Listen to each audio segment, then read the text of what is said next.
Figma IPO, from startup to $68 billion in a day. This might be the wildest IPO of the year. Figma, the collaborative design tool used by Apple, Google, and Microsoft, just hit Wall Street and exploded.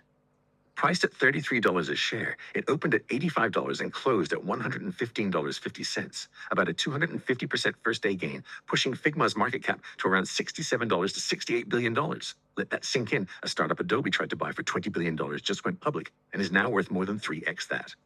Figma didn't raise all the cash for itself. Of the 36.94 million shares sold, 12.47 million came from Figma raising around $330 million, while 24.46 million shares were sold by insiders and early investors, pulling in massive proceeds. CEO Dylan Field sold approximately 2.35 million shares, $77 to $78 million, but still holds equity valued at over $6 billion.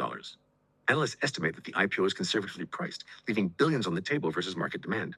In 2024, Figma generated $749 million in revenue, up 48% year on year. In Q1 2025, it saw $228.2 million in revenue, up 46%, and turned profitable with net income around $44.9 million.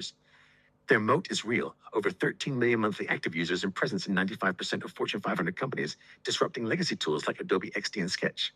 Investors paid roughly 20x sales at premium, but they're betting Figma is building the next SaaS empire. So, did this IPO raise the bar, or is it peak hype 2.0? Either way, Figma just rewrote the IPO playbook, and Wall Street is watching.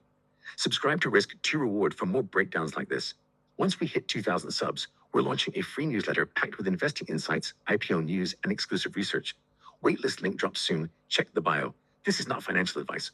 Always do your own research.